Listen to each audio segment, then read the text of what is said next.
What's up, everybody? This is your girl, Erica from the Classy Climb blog. Today's topic seems a little doom and gloom, but I promise you it's not. We're going to work on having solutions, having goals, understanding kind of what we can do in these scenarios. Is there a economic collapse coming? The next economic crash?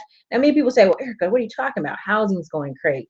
Jobs are going great. Trump made America great again, Erica. What are you talking about? But if we look under the hood, if we're honest, if we kind of take a peek at what's going on around the country, we can kind of see for ourselves there's some things going on that do not seem exactly the way we think they should be going, correct? All right, so let me get over here. I'm going to hop over and share my beautiful screen. Let's see if we can do that, if it'll let us. Here we go. And we're going to start out with a simple one, very, very simple one. Let me get over here. I'm going to hop over. Sorry about that feedback. All right, let's share this window. Hope you guys please comment and let me know if you can see what I'm sharing. Please comment and let me know if you can see what I'm sharing. Okay, so first one we're going to take a look at is Ford looks beyond credit scores and sales push. Now, if you guys have been watching this channel, we just finished talking about how they were going to start ignoring medical debt. They were going to start ignoring a lot of stuff. Now, why were they doing that? They were doing that to get a quick bump in the summer of people's credit scores. But even bumping people's credit scores is not saving the car industry. Okay, we're on the Wall Street Journal, and we're going to just scroll on down a little bit for you guys. Please let me know if you can see it. Let me know if you can see it on your screen. So anyway, so now we have people. Oh, it might trip with me today. Let's see if it'll let me do it again.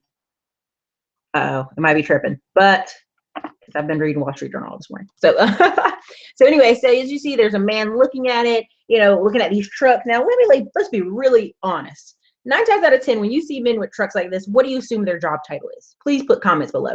When I see these trucks and I'm in Texas, I think they're in gardening, they're air conditioner repair, they're construction, they're hauling hay.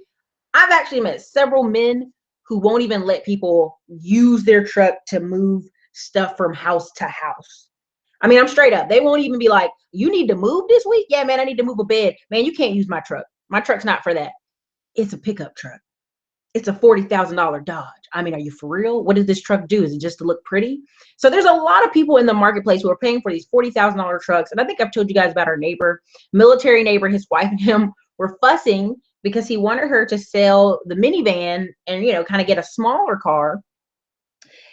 And also he bought a $70,000 truck. Now, he bought a Ford. I don't know if you've ever seen them, but they're like called a Ford Raptor. I don't have a picture, but it's like a monster truck. And he had purchased it, and once he got into it, he realized can't really afford this and afford the minivan. So here's the big thing. If you look at it, if you make under $35,000 a year, which like 50% of Americans make $30,000 a year, and we did a graph on that last time.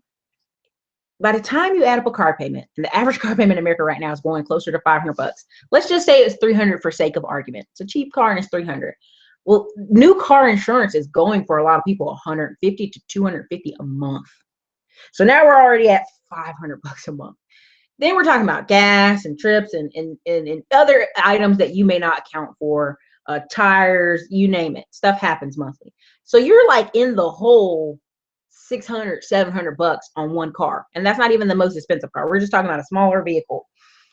We're not talking about a truck. I've met people with pickup trucks and Jeep vehicles that they're paying $800 a month for the car payment. So again, what's happening at most homes? If you know most people, they have a son or daughter that's a teenager. What do they have? They have a little Ford, a little used Honda they bought off Craigslist, a little cheap car they're giving the kid. They're not usually buying these kids brand new cars anymore. I haven't seen that.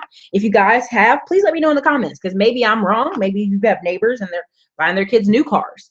I've actually, when I was in Austin delivering pizzas to like $1 million neighborhoods, the yards were full of used Toyotas. Like each kid had a Toyota, but it was like from 1999. 2000. And if anybody knows, we have a lot of boys in our family. We had a lot of teenagers at one time. Car insurance for boys, if anybody knows, tell me what you paid or your family paid for a teenage boy in your family. Because last time I checked, it was almost like $200, and the car wasn't even new. It was just liability insurance. So anyway, so this is on Ford. So basically they're going to be ignoring. Now, if you look at this, it says car sales for Ford were down 4.3% the first 7 months of the year. Also, Wells Fargo and Co. lending volume fell 45% in the second quarter due to tightening the standards. Like they were trying to get better with the standards, okay? Same thing, Ally Financial, 8% fell. So you got to see what's happening. People, one, they don't, 9 times out of 10, if they have a lot of part-time jobs, they have a lot of little different jobs they're scrapping together, it's hard for them to qualify. You see what I'm saying? I mean, it's literally, the more you read this article, and you can look this up, it's about Ford to look beyond credit scores. You can see it at the top. People are not qualifying. So the company wrote off $82 million in U.S. consumer loans and leases as loss in second quarter. And can you see my little mouse right there? It's $82 million in losses. Who takes $82 million in losses? So that's what they're doing. They're trying to like regroup that money, and that's what's happening, right? So here's another kicker. Now I want to add this in. Let me know if you guys can see this on your screen. Please let me know if you can see your screen. I need to know, so make sure we're all on the same page. But look, U.S. officials say 450,000 Texans likely to seek disaster aid. Now, why is this important? Why did I like throw this into the conversation, right? Because you got all these flood cars that are going to be wrote off as losses. They're going to write off all these flood cars. Think about it. All these people in Houston. Houston has 2/3 of the whole state of Texas population. It doesn't seem like much, but if I can give it to you an ideal, it's 22 miles across Houston. So when I drive down from Austin 4 miles, by the time I hit Katy, which is a suburb on the edge, and drive all the way across Houston to go see my friends in Sugar Land, it's another neighborhood that's a suburb, it's 22 miles. And sometimes if you're on this one straight road, it's like a straight 15-mile road, and the traffic just goes on and on and on, and people turn off to their parts. Now look at the people in the picture. Of course, they're in a pickup truck. We see that, you know, everybody's thinking they need a truck, but 9 times out of 10 in Texas, I've seen so many crashes with trucks anytime the weather's an inch too light. Why? Because sometimes they don't have any weight in the bed. Again, why don't they have weight in the back of the bed of their truck? Because they're not a construction guy. There's some guy in a suit wanting to have a truck. So what do I see most accidents in Austin? Some guy in a suit, truck on the side of the road. And you go, how did he lose control of the truck? Oh, he had no weight in the back of the truck. Okay, so here's another part of this article. It talked about FEMA. 30 to 50 counties possibly affected by the storm in Texas.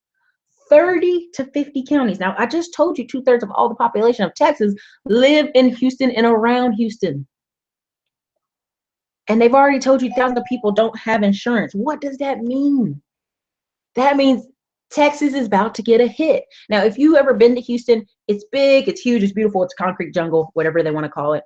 And a lot of times, people move there. At one point in time, they had 500 people moving there a day. Just moving to the edges, moving to the suburbs, getting out of Chicago, getting out of Ohio, getting out of New York, getting out of Pennsylvania. Why were they going there? For jobs. Now, were the jobs the most high-paying jobs?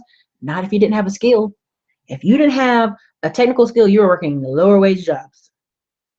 And people from the north, their number one complaint is like, they're only paying me $12 and $15 an hour. I can't live. Do you have a skill? You don't even have a trade. How dare you require more money? You don't have a trade. Okay, so look, I just want to show y'all that because I really believe, look at that car underwater right there. I'm telling you guys, there's going to be a ton of cars on the market. And a lot of times, and I've told you guys this, if you ever see some car dealerships on the side of the road and it looks like the cars haven't been moved in years, like they're just over there and you have no reason, no understanding why. I will tell you, in Austin, a lot of the Middle Eastern folks will have a lot of those cars that never get sold, and they write them off as inventory. And sometimes they go to banks and get business lines of credit off saying they have all this inventory. Now, you know, and I know they're not selling these cars off the auction. They're not even repairing them, but they're using them to have paper money. So a lot of these people that are these smaller dealerships, these smaller car places in Houston, this is a little bit of a payday for them, but also a headache. So I just had to show that because I thought that was really added to the story, what we're saying here. And I'm going to read over some of you guys' stuff. I have these points I want to hit, make sure we can all be on the same page. Ebony eyes, absolutely happening. Many countries have stopped using U.S. currency to trade oil. Southern California. If you're diversified, that lessens the impact of collapse, correct? We're going to get there. We're totally going to get there to that part of the conversation. All right, another big one, because I live in Austin. Right now I'm in the North Carolinas. I'm in the Carolinas right now, doing business and actually trying to acquire a rental. But I'm recovering from surgery and trying to acquire a rental. The next part I want to talk about is Amazon. When I was in Austin, I've been telling you guys the past 6 months, what I saw was all our empty warehouses in Austin that were a little too expensive for the average guy or girl to purchase or put their company in, all of a sudden had Amazon flags out in front of the store. They had Amazon writing on the side of the buildings and the windows. And I was like, what's going on? Of course, boom, overnight, Amazon purchased Whole Foods. Well, guess what's going to happen? They're going to cut prices at Whole Foods by 43%. I will tell you, as a person in my 30s, there are people in their 30s who their dream is to work at Whole Foods because they're so nice and pay their employees so well. So just in that part, sorry about that. Sorry about that. I forgot Bloomberg always automatically comes on. But just in that, I'm telling you, if you work for Amazon right now, if you work for Whole Foods, in the next 90 days, you need to figure out your game plan, because you're either going to get a pay cut or your hours are going to get cut, or they're going to bring in a bunch of new people paying them lower. That's just what's going to happen. Yeah, this brings in a bunch of new people who would never step foot in Amazon. I can tell you right now, there's guys and girls who would never step foot in that place. I mean, if you go on a date and you tell a guy you like Whole Foods, they're looking at you like, oh, she's expensive. I ain't dealing with her. So it's just very funny because that's kind of what that's about going on lately. So, but here you can see some of those prices. Kale, butter, fruit, stuff that's really been a barrier really for people to come shop here. I know people that go there and they mostly just go there to get a sandwich for lunch, or they eat the hot bar and that's all they can really afford and they leave. So, or they get small items that they can't get at regular stores. So let's see, let's go up here. All right, let me see.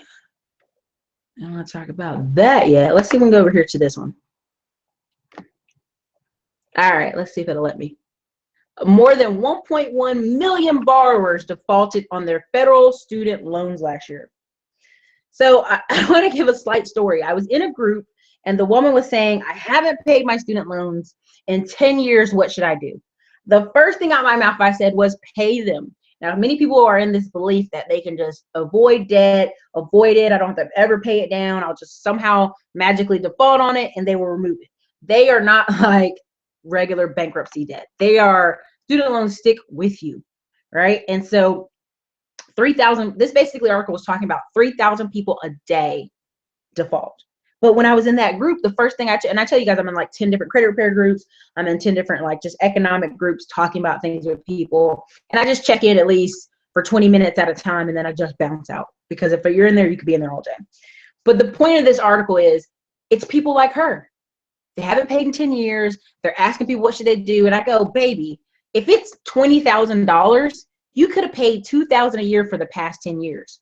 $2,000 a year is like $150 payments a month. If you cannot ink out $150 in payments a month, you need to assess your situation. And when I mean assess your situation, you need some money. And that's just a real deal, Holyfield. You need some money. Okay. Let's see here. Let me see. Anybody in here has student loans? Anybody in here has student loans? Please comment. Let me know if you have student loans, if you haven't paid them. Hey, this is an open space for us to talk about it, or people who are defaulting. Definitely share that with us, because last year it was showing 42 million Americans owed $1.3 trillion. And I told you guys how I worked in the financial aid office, and many people were like, give me more money. And you're like, boo, you're at the max. We can't give you any more like regular money. You're going to be going into a different category of money. So definitely let me know if you have any student loans and if they're bothering you, if they're affecting how you think. Let me know. Okay. And I'm gonna go down and see some of this stuff. Again, contractors, construction, beautiful mind. Yeah, exactly. Radiance Music, awesome info. Thank you. Prolific buyers, Wall Street Journal. Thank you. Okay, let me see. I'm gonna hop back over to. I'm gonna stop sharing the screen so you guys can see me for a little bit. We'll talk about solutions in a little bit here. Let me close some of this, because I think You guys know where I'm going on this. You know my favorite answer. So what's the solution at this point for a lot of people? Because a lot of you have skills. I mean, I'm talking to some of you guys on the phone, and you have skills, and you you know, there's no reason why you can't grow. Hey everybody, can you see me? All right. So let's see here. All right. Where are we at? Keisha Fowler's contractors, prolific buyers. Michigan insurance is ridiculous. Yeah. I mean, I'm telling you guys, if you have any young men in your family under 25, or you go try to rent a car with somebody under 25, go see how much your car insurance is. I don't buy bull. Yep, the dollar's about to be fall flat on its face. Now, here's the thing. I'm more believing we're going into a Japan style. The more people I talk to and the more people I know fly out the country, what's pretty funny is like there's a conference and it was in Seoul, Korea. And I was like, oh gosh, you guys, that's a haul for a conference. But when I saw the airports that they were going into, the food, the activities in the airports, I'm like, I've never seen that in American airports. I've been in Dallas DFW multiple times, and the carpet, I swear to you, I don't know what's going on in that place, but I swear that carpet hasn't been cleaned in 3 years. I mean, when people put their baby down on the floor, I feel like giving that baby a bath, like right then and there. I'm like, ma'am, do you see the floor in this airport? Do you see it? So some of the things that when I talk about a long decline or a Japanese style decline, I mean the quality of things just being low. And if you ever notice, all of us are going through TSA and getting swarmed. I've actually rode on a couple private planes, and we just drive around the airport to the back. Now, do we have a little bit of a walkthrough? Yes and no. I'm not going to lie to you. There's like a little area you kind of walk through, depending on the airport, and you go straight to your plane. Straight to your plane. So when people are saying, Erica, oh my God, we're doing all this stuff. And it's like, if you fly a private plane, that's part of the enticement to fly private. You don't do any of that. So anyway, I'm talking about decline and stuff. Now you've seen in cities, there's a video this guy shared of Pennsylvania where he drove for 2 miles and it was potholes all the way through. Like it was a complete road of potholes. And in my mind, I'm going, the state can't fix that. Where is the state putting money that it's getting? The budgets are ridiculous. New Jersey, I think Illinois is already collapsing. Illinois is actually defaulting is going to go bankrupt, similar to as Michigan did. Connecticut is next. Hartford, Connecticut is first, the city, and then the state is actually next. Then third, I think, is Kentucky. It might be Kentucky or South Carolina, but I thought South Carolina was number 4. These are states who are basically like, if we don't get our tax money this year and we don't have high tourism, we're going bankrupt. Excuse my language, we're going bankrupt, right? So what's happening in those states? Older populations, people are moving there, retiring, they're not shopping as much. What is the appeal to that state? Is it jobs? You know what I mean? So that's kind of what's happening. It's a long decline. Like the quality of the living in that state is not as great. The quality of smaller towns is not as great. The quality, if that makes sense. Does that make sense, everybody? All right. My raisins 1. Used cars is the standard for everyone in my family. Younger you are, the older the car. Is that when my first car was like 1991, like little white ghost is what we called it. We have a bunch of Ford Rangers that our family used to use for like out the edges of town, farmland. And if you were a boy, my uncle was like, we don't need you riding with a bunch of boys in the car getting pulled over by police. We're going to give you this Ford Ranger truck. So just you and one other person can ride in that truck. And it was funny at the time, but it was very effective. Like old little dirty farm trucks that smelled horrible. So Southern raisins, I love it. That's the truth. My raisins 1. I've never been there, but I was considering it. Everyone seems to be moving there. Are you talking about Texas? But yeah, Texas has been absolutely fun. If I could do it over again, I've enjoyed my ride. If I could have started out in Houston, I might have. Because I met a lot of people who just, their stories of Houston have been amazing. Let's see. My raisins 1. What will happen to all those people who lose their homes? Such a disaster. Here's the crazy part about Houston. I know those people are really dedicated to those areas they live in, but the only reasons they're dedicated to those areas is because they were cheap. It's just like Austin. Anything east of I-35 in Austin used to be kind of historically Hispanic, historically Black, historically low-level areas that used to flood. So it's like if you move over there, you have to get flood insurance, you have to get certain types of insurance, and it just was not ideal, right? But because a city gets more expensive, more expensive, more expensive, all of a sudden you see people moving over there, living over there. I remember the last little flood in Austin 2 years ago. They just demoed straight houses. They just demoed, condemned them, and said nobody's moving on this side. Turned them into soccer fields. It's off Onion Creek. So I mean, it's a serious thing, but it's a part of that. If these people didn't have insurance, this is my argument again. Insurance. They're saying thousands of people don't have insurance. Why do they not have insurance? What did they think was going to happen? Oh, well, somebody's going to get it. The state's going to give me money. FEMA's going to give me money. Someone's going to give me money. What if you came as and they just rolled back what Obama had put in place. So everybody's got to like Friday to apply for what they need to. And I know people are going to be like, I didn't know. You got till Friday. Just the way the laws are going to be. The law was changed and people think Donald Trump did them a favor. He really did not. So these people who could have spent $14 a month or $150 a year and had renter's insurance for like $20,000 to $100,000 for apartments. In Texas, they used to not let you move into an apartment unless you had your renter's insurance. You had to come in and show your number, your paper, your insurance agent number. Like that's why the only reason I even thought about working in insurance for a while, because you have to have insurance to move in apartments in Texas. And that's in Austin. Houston was like, we are already below level. You have to have insurance.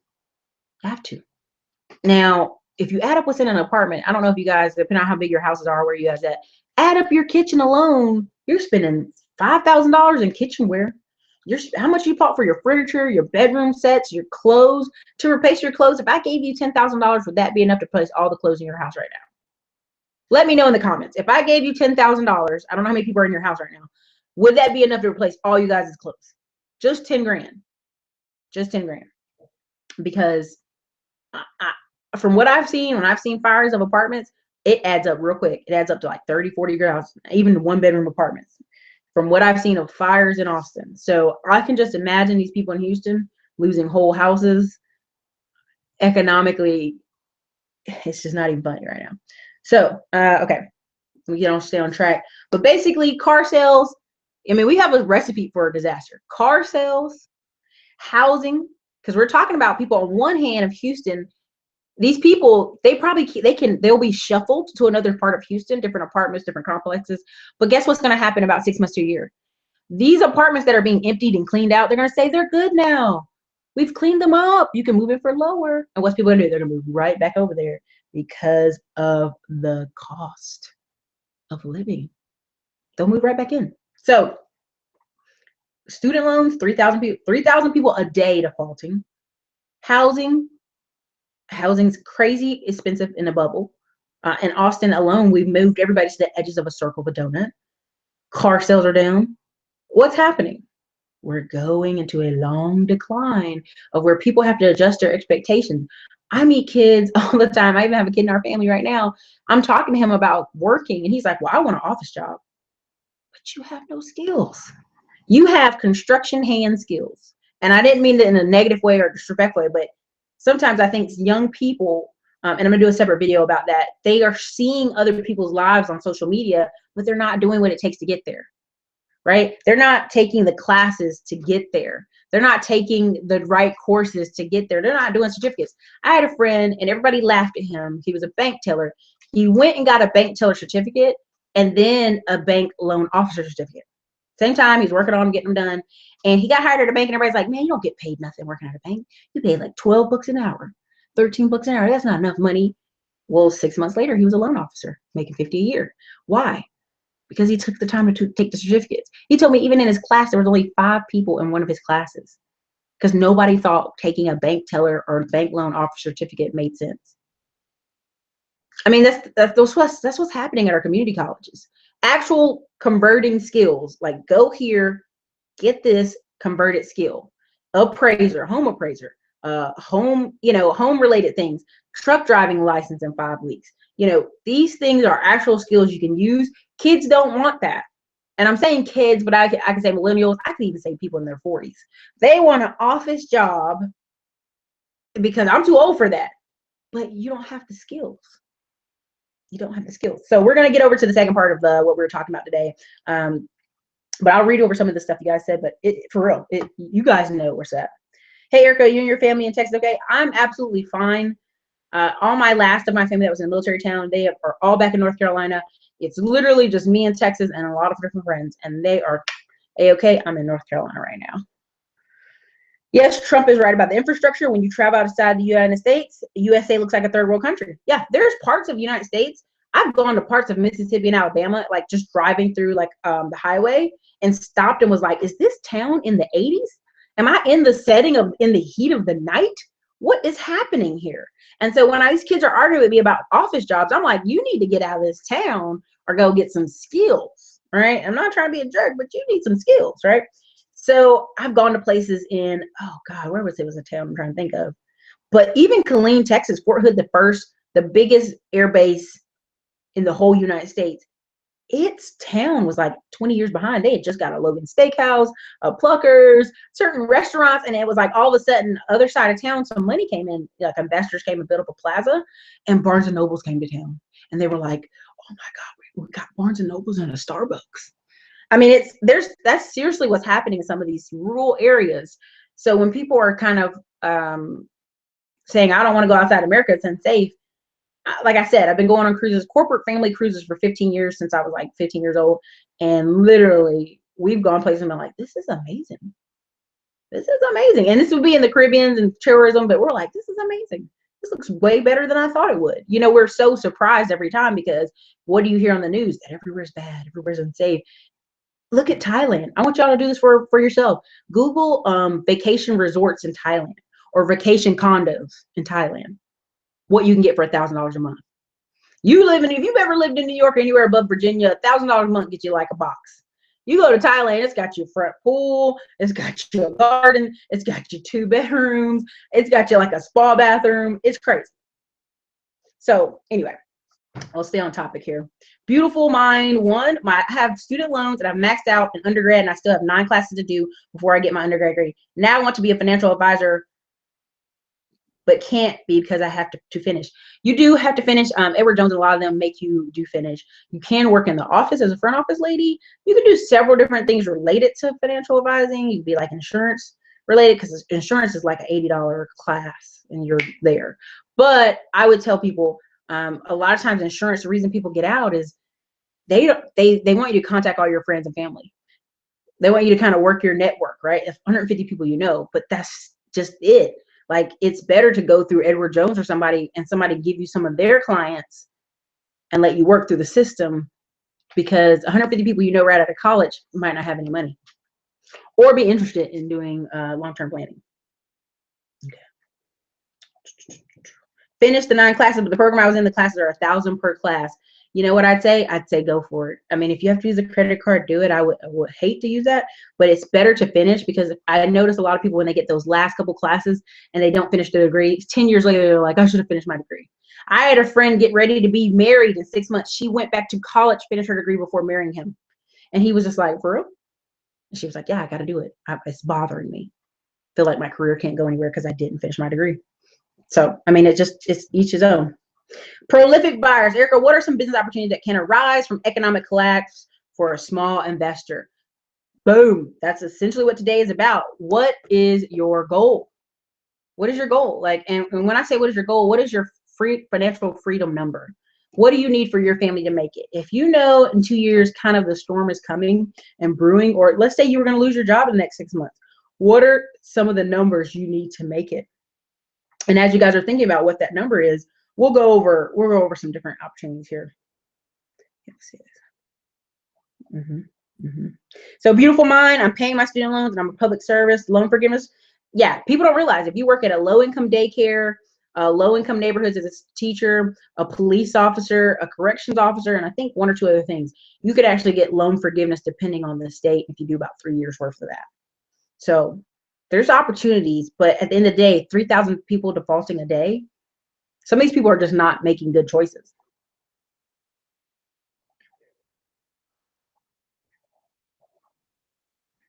Okay. All right. Beautiful mind one. No, 10K won't cover everything in apartment. I'm telling you, like I've seen an apartment fire. I was a manager at a place that had an apartment fire, and I was like, oh my God, I'm gonna lose my job. But I was like, I didn't know. I was young. I didn't know.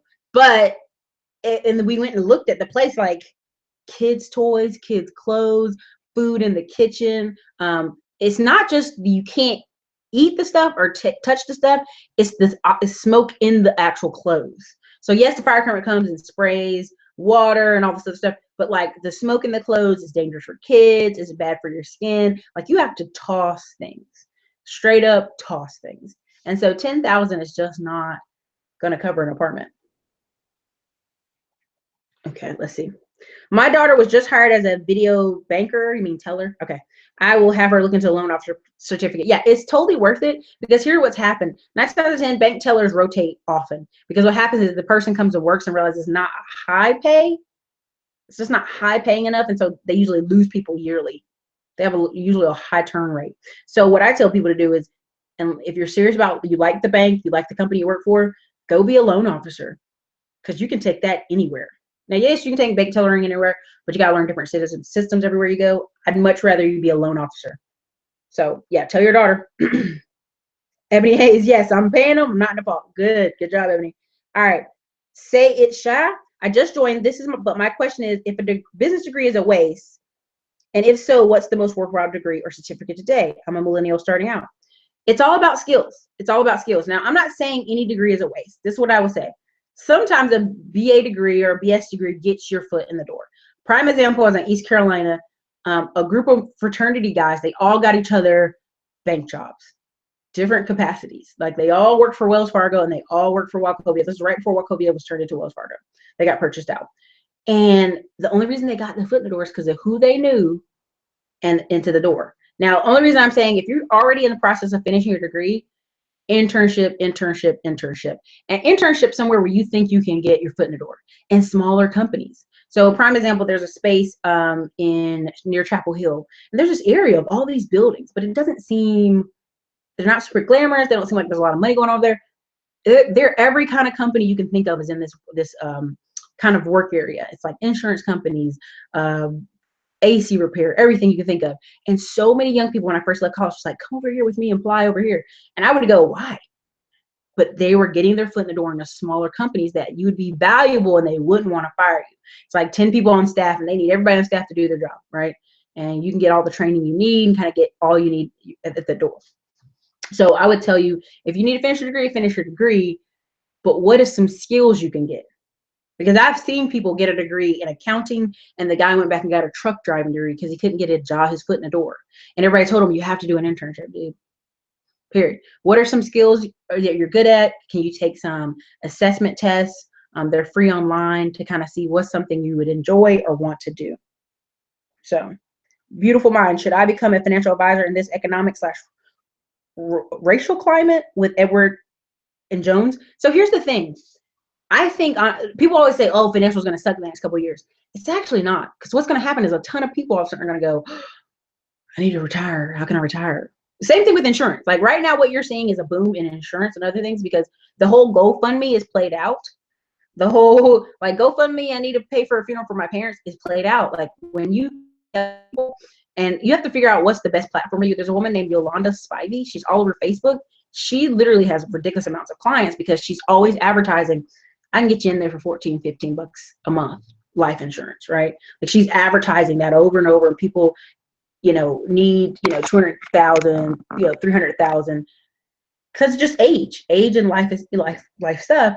So your goal is, how many people can you get your message out to? Can you be the insurance or financial advisor of your city? Like if I had to start like right now and I was in Georgetown or something, Georgetown, Texas, I'd do YouTube video after YouTube video about Erica Williams, financial advisor, Georgetown, Texas. I'd put up bandit signs.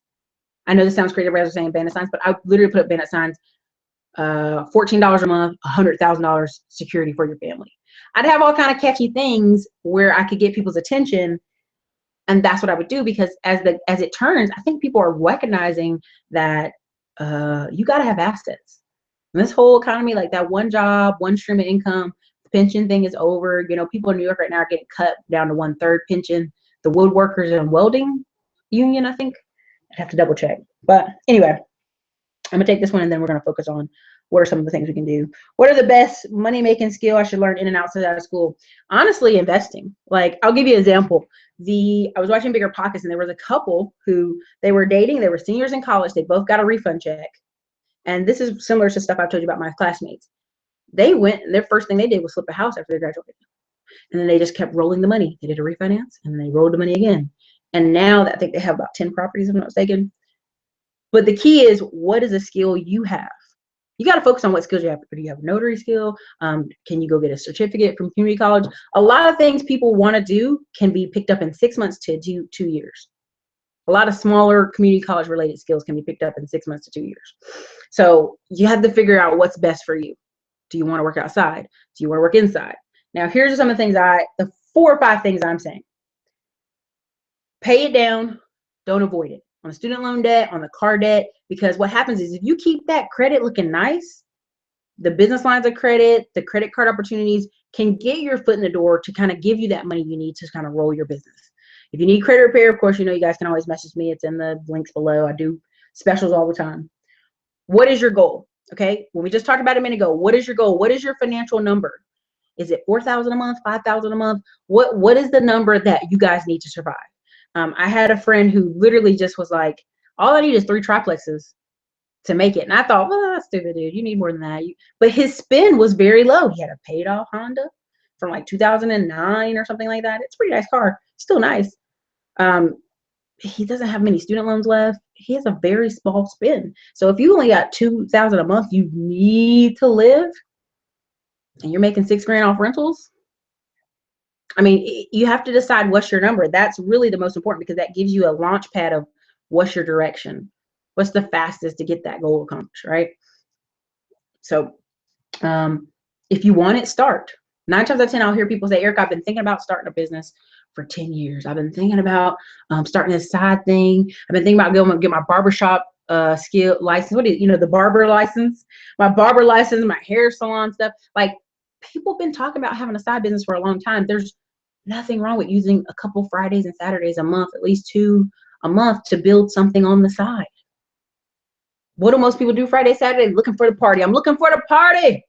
Looking for the party. They're never looking for the money for whatever reason, but they're looking for the party. And so you have to decide, do you want to start dedicating at least a year to building some kind of something on the side? What is that thing on the side you want to do?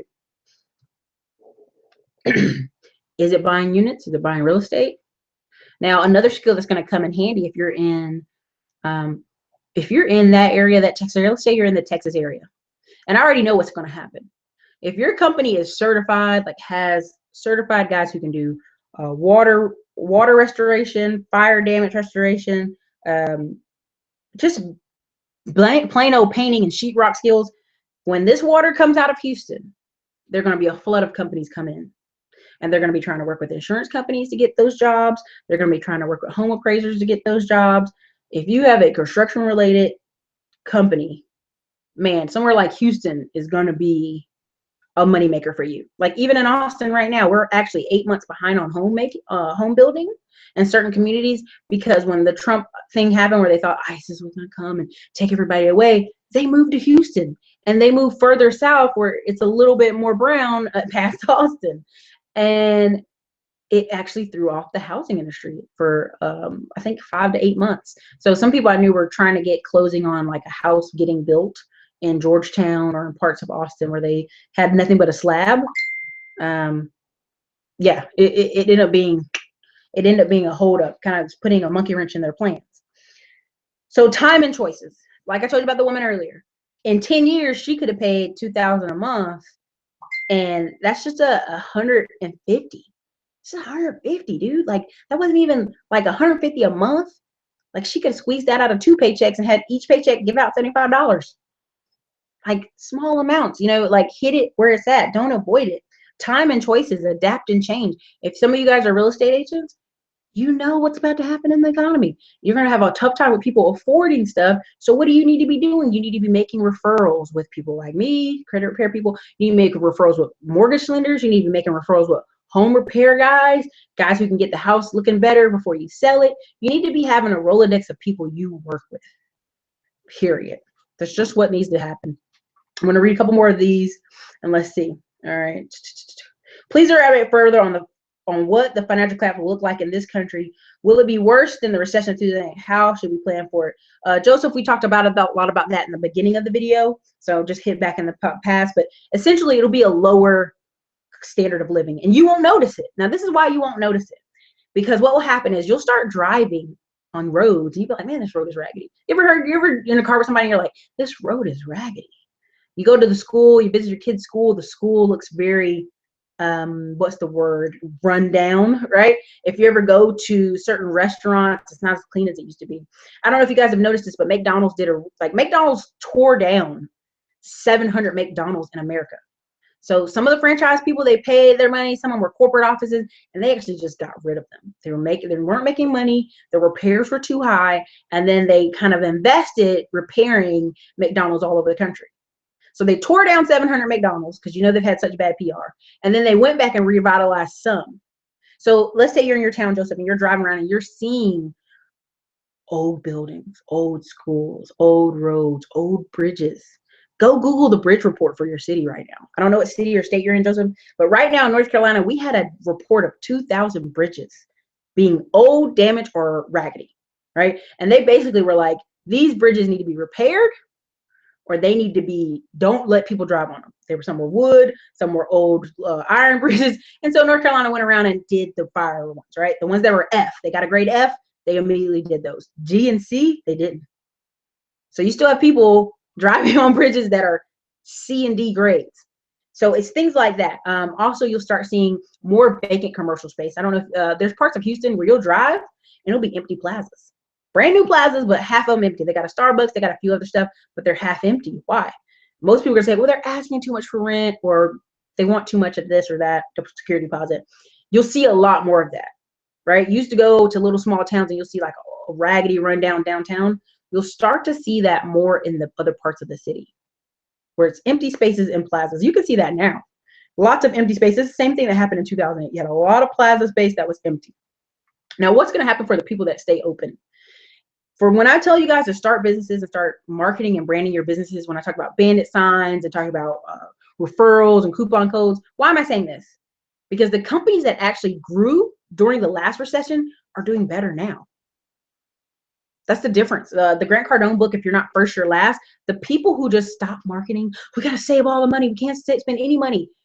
That's the word. You might as well close your doors because you're trying to conserve and you can't.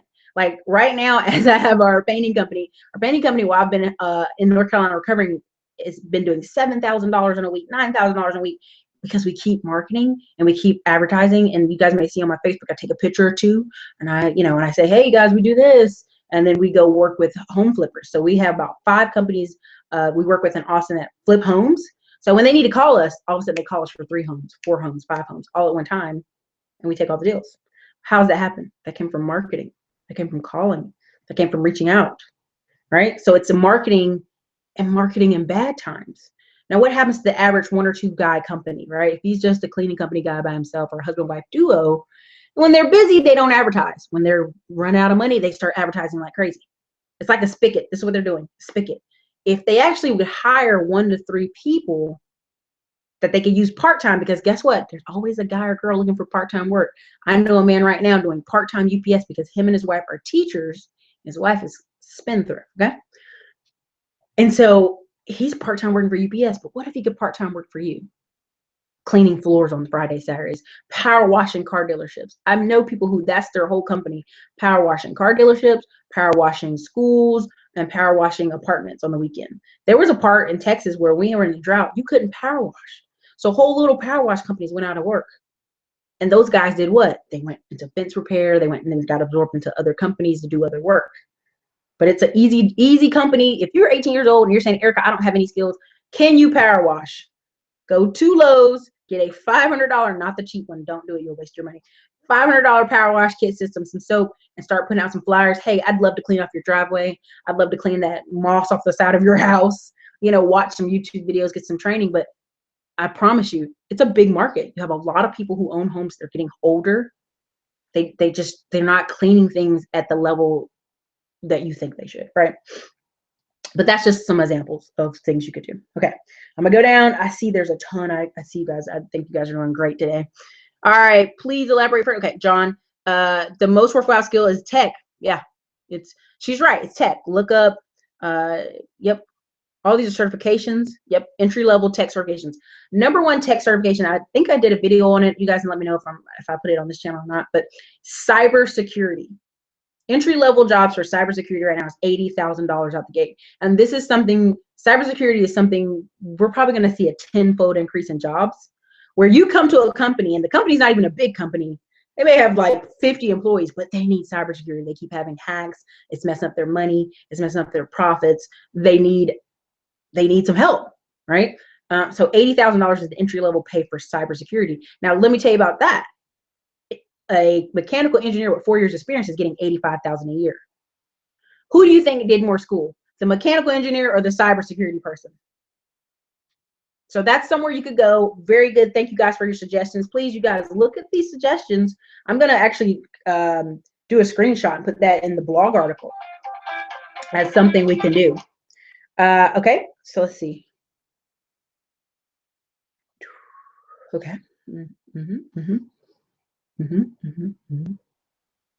Okay, Kinsey Roberts. Erica, I'm working on owning my own 18-wheeler and becoming an owner-operator. Any advice? I live in a port city. The port is booming. Listen, if you can have your credit looking nice and go to maybe 3 or 5 banks and get business lines of credit and let them all know I'm trying to purchase a second truck that I can rent out, because that E&O insurance is what be killing people. It's like $1,000 or so a month. Now, if you get a driver driving one of your trucks and he's got a ticket or two, that EO insurance goes up, and that's what wipes out small owner operators. You guys know my uncle has a couple trucks and he owns a trucking company. It's because he broke his foot. He was like, I can't drive. My cousin that actually worked for him broke his leg, couldn't drive, but they could rent their trucks out for boohoo money, boohoo money. And you don't even need the 18-wheeler. Sometimes you can have a dually. What a dually is has the port on the back. But let's see if we can hop over here and share the screen. Oh, sorry guys. I'm gonna share the screen one more time. See if we can get it. Hold on one second. Okay.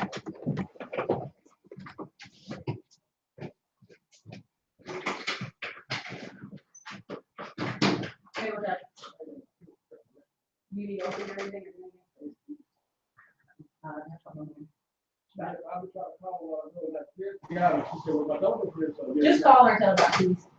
Okay, because I don't know where they are. I'm just busy. Give me about 5 minutes. Hey guys, so sorry about that. I actually have a tow truck driver at the door. We're towing out a car that we picked up and it needs some work. So hold on one second. So sorry about that. All right, so let me see where it's at. I'm gonna finish this out, close it so I can actually go find what's wrong with this vehicle.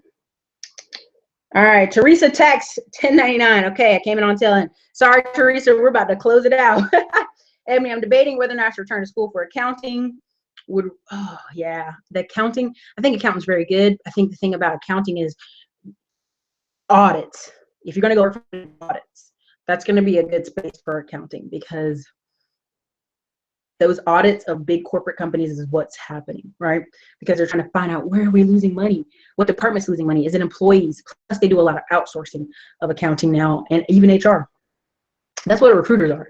I mean, if you're in HR, I'm gonna tell you right now, get on the recruiter side. Learn what you need to learn in HR, but get on the recruiter side, because that's where the money is.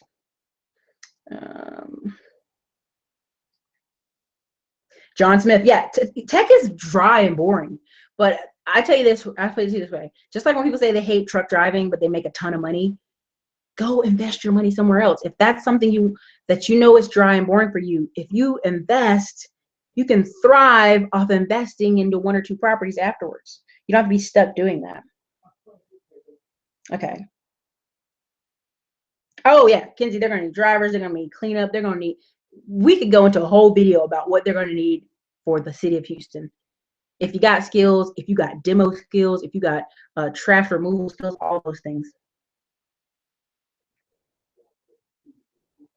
Okay, when you mentioned collapse about businesses downtown and empty buildings, do you think that has to do with online e-commerce? No, I actually think that has to do with people having no money. If you saw the first part of the video, I know some of you are coming in late, but we're talking about car sales are down, housing, people can't afford housing, and we've already talked about this. 9 times out of 10, people getting the best apartment they can find. And when it comes to houses, they can only afford a small rinky-dinky house, and they refuse, because to them, most people don't want starter houses anymore, right? It used to be you get in a starter house, 2 years later you move to the nice bigger house. People want to jump past the starter house and go straight to the biggest house, and that's crazy. That doesn't work, okay? So housing's kind of out of control. Also, they're letting a lot of people refinance because of appreciation. My friend in Austin has $100,000 equity right now in his house, and his neighborhood hasn't changed. It hasn't been great. It hasn't improved. It's just the number of people moving to Austin. But what do you do? Why would you take 100,000 equity out of your house unless you were going to invest it? A lot of people are doing what they did in 2008, which is clean up their credit card debt. So now the house is too expensive for them. They got cleared off credit cards. What's going to happen? They don't have no new talent or discipline or investments. They're going to fall into debt again. Student loans. We talked about it first in the building. 3,000 people a day defaulting. And we're not talking about, some people, the average student loan is $20,000 in America. So that means some people are refusing to pay 150 bucks. They're like, I can't even pay 150 bucks. I refuse, right? And so it's things like that. And so when I see empty buildings, 9 times out of 10, that means people don't have it to spend. They don't have it to spend. Their budget are tight. If you look at some of the homes, you got mom, dad, grandma, everybody living in the house. So I think what's going to happen is if you can build it out and say, listen, you need investments, you need insurance. You know, the whole thing Aflac insurance was about was if you get in a car accident, you have supplemental insurance. But really, Aflac insurance, if you look at some of the other people who've invested in Aflac insurance, football players, people in seasonal businesses, seasonal careers, and they were investing in it, supplemental insurance came back in. Does that make sense? It kicked back some money to them. When I talk about the book, Millionaire Before 30, you know, some of the term lending and the maximum funded insurance, you were able to put $900 in a month, right, for 10 years, which is high, but you put it in for 10 years. And once you put it in for 10 years, all of a sudden, you could draw on it for the next 10, 20 years. So many people say, well, I don't have $900 a month to give you insurance. This is just an example if you did $1 million, right? But there were other amounts people could do that they could afford. So this is just some of the techniques. I would say anything construction related, cleanup, removal, demo related, you're going to make money in this recession.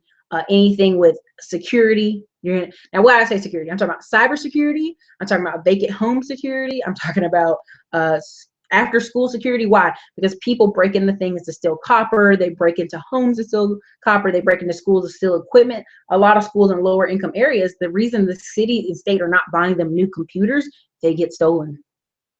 They literally get them a room of 40 computers and they get stolen. So on one hand, you want these smaller, lower income communities to be improved, and yet they're not getting them done. So MEIs, thanks. I was thinking auditing. Yeah, I mean, if anybody who's in here going to get a degree right now, I want you to think of 3 ways you can make money with your degree. Now, she said accounting, auditing ought to be one. A freelancer. Now, what do I mean by freelancer? You could work for the companies and they send you to different businesses and you audit, right? And a straight up 9 to 5.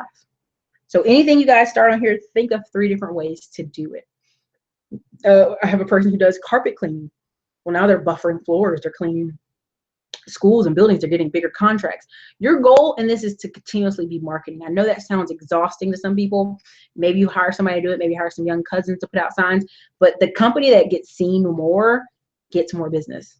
When it comes to home flipping, for example, people say, well, I put out a few bandit signs. I didn't get enough calls. You literally have to put out 50. This is kind of the rule, cultural rule. It's like 50 signs every week for 12 weeks. Now, what if you say, Erica, half my signs are still out? Okay, well, don't do that. Don't put out 50 again. Just look around. But for at least 12 weeks, which is 3 months, you need to be marketing. Just always marketing. Now, online and e-commerce is the same deal. A lot of times I see people say, well, how can I make an extra $200,000 a month? It depends on what you're doing. It depends on your skills and what you're doing. So in this whole economy scenario of economic collapse, can you do an inventory right now what you have in your house? Can you do a profit and loss of yourself? What are your assets? What are your liabilities? A lot of people don't really do that until they're like have to sell everything in their house all of a sudden. They got to sell all the stuff in the house, because there's a fire sale. That's tough, right? That's a real tough position to be in. to have to do a fire sale at the last minute. But the last article I had was about baby boomers. It was about baby boomers starting job, role in entrepreneurship. Now, why are baby boomers having all this role in entrepreneurship? Anybody can take a guess. Anybody take a guess why baby boomers are like the #1 people in entrepreneurship right now? Why? Anybody have any clue why baby boomers are kicking butt? I'm going to share the screen of the baby boomers. Okay, tell me if you guys can see the baby boomers. This is the last thing we're going to talk about, and we're going to roll out. But baby boomers are booming. Why? You see this guy, he's got gray hair. It's all this wood shop behind him. 9 times out of 10, 44 years old to 48 years old is the age of the average first-time business owner. Why? Because that person has crazy level skills. They have years of experience. They just have all kind of things going on, right? They know things. They just have skills. And so that's the person who starts businesses. Yes, exactly. Melita Richardson, they have a skill. Age discrimination, not saving for retirement. Exactly. People are like, I'm not going to hire them. Why? They don't want to hire Bob because Bob is tough as nails and he has standards, right? They want to pay a young person less, right? They want to pay a younger person a little less more money, and that'll be easier on the company. 44 is not a baby boomer age. It's not, Teresa, but for this argument, we're just going to go 44 to 48 is the average age of business starters. Now, for this, if we scroll down, it's going to say, of course, 55 to 64. So let's make it very clear. 55 to 64 is the baby boomer age. 44 to 48 is the average entrepreneur that is successful is his business. 44 to 48. The average person losing their job in America right now is 45 to 54. So let's just do that again. The baby boomer age is 55 to 64. The average entrepreneur successful age is 44 to 48. Okay. And the average person losing their job, and we could say it's age discrimination, but just losing their job right now is 45 to 54. Okay. Yes, I'm sharing my screen. So can you guys see it? Okay, sorry. There it is. So 23% of all new entrepreneurs, they fell between 55 and 64 last year. Why? Because they're getting to the age and they're like the Colonel Sanders guy. I don't have enough money, right? I don't have enough money, right? Yeah, I mean, that's what's happening. They don't have enough money. They're tight, but they have skill. They have skills they can add. And guess what half of them are doing? Now, this says here millennial entrepreneurs make up 25%. So that's 1 in 4. It's not terrible. But a lot of other people in those categories, it's not going to say it here, are what? Immigrants, legal immigrants. I'm not saying about illegal Mexicans. I'm talking about Middle Eastern, Asians. Those people are starting businesses. So, yeah, Melita, that's a good accurate information. Job Corp's American School is available free to teach students 16 to 24, and they train for carpentry, auto, welding, painting. That's really good for a lot of kids who are low economic means. Now, I will say this. If you're in the state of North Carolina and Texas, if your kid is going to high school, 9th through 12th grade, they can actually go to community college for free. So you see a lot of these kids finishing college in 3 years or 2 years, and you can't figure out how they're doing it. They're going to community college for free. Now, they're getting a lot of their prerequisites for free. They're not necessarily getting everything, right? They're going for a lot of the intro classes, intro math. It's really helpful. So, but the reason I had to show you guys about the baby boomers, and I want to make sure I don't mess up the ages again, 55 and 64, is because you can start. Now, here's some of the reasons they're giving. Mobile resolution, to start a business with the internet, low cost of entry, all those things. And it's good. 1 word, experience. That's what the article says right here. If you look at it, 1 word, experience. Individuals close to retirement have plenty of jobs. They know what they like, what they don't like. They know what they have skills are. So also they know kind of hard work is what I would say. I would say if they're a little bit older, they're kind of like a little bit scruffier, right? So in my family, there's a whole generation of people who they just finished retiring kind of out of the military, and they're just scruffier. So I'm going to wrap this up. I just had to share that with you guys. Let me see if I can get off screen share and kind of close it out. But thank you guys for joining today. Thank you guys. Like, share these videos, do whatever you can. Just get people prepared. You know, I talk about the financial freedom from the basement course, talking about investing in gold and silver and all these things, but it's because I want you guys to win. So if you guys need me, you guys need credit repair, any other stuff, check it out below. we'll have this discussion again another time. You guys have a great day.